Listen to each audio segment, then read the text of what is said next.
Assalamualaikum warahmatullahi wabarakatuh. Waalaikumsalam warahmatullahi wabarakatuh. Saya di sini sudah bersama Bapak Asim selaku Kepala Sekolah MI Islamiyah Sosok. Mari kita berbincang-bincang dulu. Pak, mohon maaf, saya mau tanya dulu. Bagaimana sejarahnya berdirinya MI Islamiyah Sosok itu? Ya, berdirinya itu mula-mula yang punya ide untuk mendirikan madrasah yaitu Mbah Sarofan. Waktu masih di pesantren itu sudah punya cita-cita untuk mendirikan madrasah. Kalau tamat katanya enggak usah kerja, untuk menghidupi madrasah aja. Jadi setelah pulang dari pesantren, Mbah Sarofan menemui kepada kakaknya yang namanya Mbah Komsi, meminta untuk didirikan sebuah madrasah dan dia ingin mengajarkan di madrasah itu. Karena orang tuanya atau bapaknya Mbah Sarofan sudah tidak ada, jadi yang tua adalah Mbah Komsi sebagai kakak yang pertama itu. Mula-mula itu yang idenya dari Mbah Sarofan dilontarkan kepada kakaknya, dan akhirnya dia pulang dari pesantren terus mengajar. Waktu itu yang pertama di musola, ya, terus akhirnya setelah meminta didirikan madrasah itu resmi diizinkan kepada pemerintah atau Kemenak itu tahun 1954. Jadi sebelumnya sudah ada istilahnya diniyah itu yang ada di musola.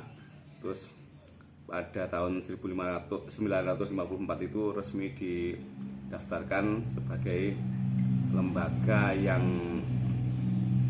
resmi atau istilahnya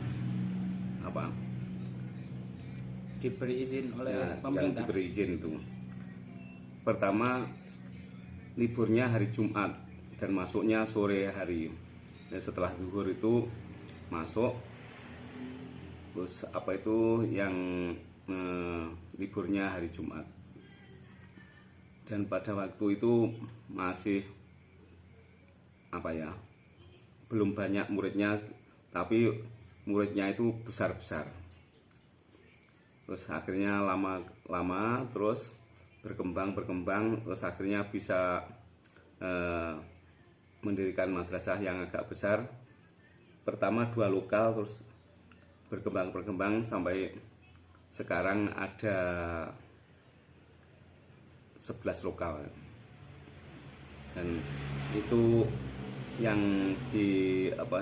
ada sekarang. Dan pada waktu itu akhirnya berlanjut dengan kemajuan zaman, MI Islamiyah Sosok itu bisa berkembang terus. Akhirnya pada tahun berapa itu saya lupa, itu dinyatakan disamakan dengan MIN, statusnya pernah disamakan dengan MIN. Ya, lalu permasalahan yang dihadapi MI itu apa saja, Pak? Permasalahan yang dihadapi MI itu yang pertama, untuk pengembangan itu tempatnya sangat terbatas. Jadi kalau sekarang itu kalau mengembangkan ke atas, bukan menyamping. Kalau menyamping Memakan ruang lagi. Ya, kanan kirinya itu sudah padat pemukiman penduduk, jadi tidak ada yang longgar, bisanya meningkat ke atas. Dan alhamdulillah sekarang sudah punya yang tingkat itu ada 7 lokal. Yang 1 lokal besar yang di atas itu buat aula. Dan yang kendala yang selanjutnya itu masalah dana itu ya, yang diharapkan cuma dari bos saja. Kalau sekarang gurunya banyak, dan kalau tidak ada sumber dana yang lain itu juga agak kebingungan. Iya iya iya. Lalu mengapa MI Islam Mesoso itu mengikuti aliran Aswaja? Kenapa kok enggak yang lain?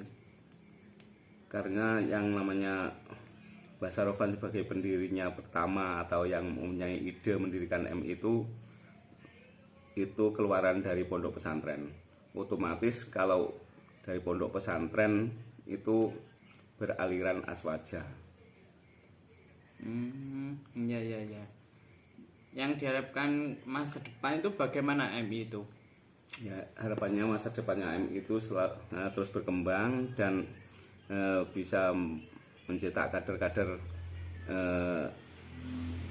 Islam yang beraluan Aswaja yang dapat diterima oleh masyarakat.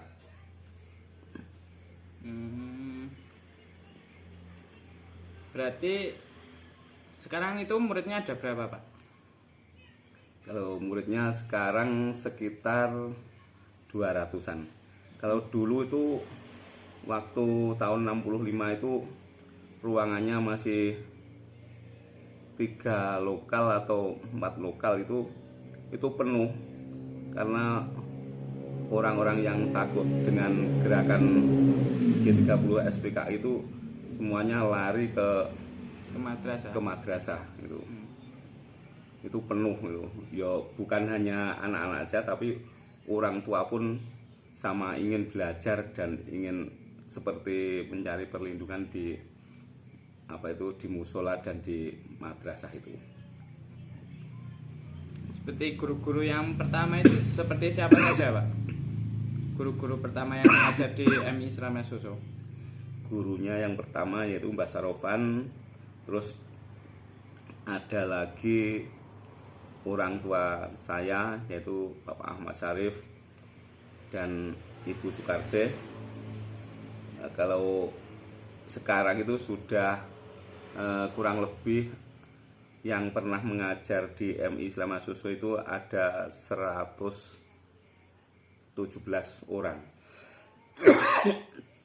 Dari waktu ke waktu ada pergantian, sampai sekarang itu sekitar itu. Iya iya iya.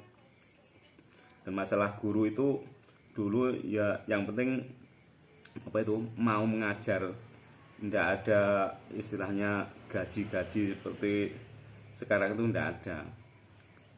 Jadi gurunya ya ikhlas-ikhlasan mengajar untuk mengembangkan agama yang ada di desa Susu. Dan alhamdulillah sekarang itu muridnya sudah ada atau banyak yang dari luar desa Susu.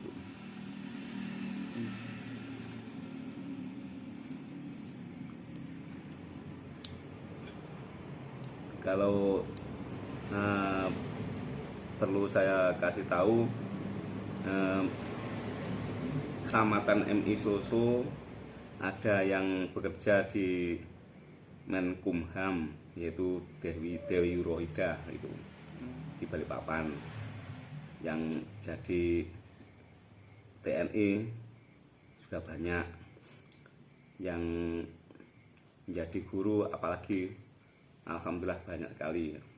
Ada yang jadi dosen juga ada, yang di UM Malang itu Haji Nur Yasin.